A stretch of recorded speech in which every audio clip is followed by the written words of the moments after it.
Exonation, Dr. Don K Preston is our special guest. We're talking about fraudulent televangelists. And here's something that a judge said to Jim Whittington. Let me see. This was during the sentencing of the televangelist to 10 years in prison for money laundering, mail fraud, conspiracy, and interstate transportation of stolen property. The judge said, and this is a quote, "You picked the last flake of flesh from the carcasses of the widows you defrauded." Wow. Yeah. That's powerful. That's powerful. Well, history, modern history and older history, is replete with examples of the abuse of the name pastor, preacher, evangelist. Example after example after example of men. You've already named Jim Baker, Swaggart. I know personally ministers who have been guilty of, quote, moral indiscretion, unquote. I know ministers who have been guilty of financial fraud. And that is such a tremendously debilitating thing for the community of believers. And what I urge people, and I mentioned a while ago of how I've counseled people who have been so disillusioned, who have lost tremendous financial abilities as a result of trusting the TV evangelist. And what I tell people, number one, is they have to put their faith in the Lord, not in men. Number two, they have to learn more about the will of God, what the will of God really is. And going back to what I said a while ago, it takes some time and it takes some study to know what the Bible really teaches. I mean, you've already mentioned these aberrant beliefs, for instance, of Benny Hinn and believing all these absolutely weird, far-out things that cannot be found anywhere at all on the pages of the Bible.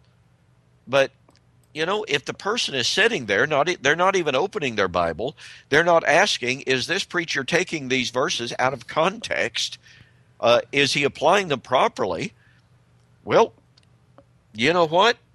Those who don't ask questions are bound to fall for something. But I think the problem here, Don, is that people are taught that they are the sheep and the pastor, the minister, the reverend, the priest is the shepherd. This is precisely the problem that I was getting at a while ago when I said many of these televangelists get up there and they say, God spoke to me. And you don't dare question their authority. Their authority. Yeah. I was visiting with a woman one time and we were sharing some thoughts about the Bible. And I said, I'd love to study the Bible with you. And she said, oh, no, I don't need to study the Bible. My priest studies the Bible for me and tells me what to believe. Well, that's a Catholic lady, bless her heart, but that's the way she's been taught. You do not challenge the word of the priest. No, because it may not be as overt in non-Catholic churches, but it's certainly there. Don, we have to say so long again for tonight. I have to have you back on in a couple of weeks. I thoroughly enjoy talking to you. I know that you get a lot of our listeners thinking. Great. And what's the website you'd like our listeners to go to? Just go to donkpreston.com. Real simple, donkpreston.com. And Don will be back with us in a couple of weeks, X-Zone Nation. Don, thank you very much for joining us and for sharing. And as always, I look forward to the next time you and I meet here in the X-Zone. Thank you, Rob. It's a pleasure. Good night, my friend. Once again, X-Zone Nation, Don K Preston has been my guest this hour, and we'll be back on the other side of this news break as we continue here in the X-Zone from our broadcast center in Hamilton, Ontario, Canada. My name is Rob McConnell. Don't go away.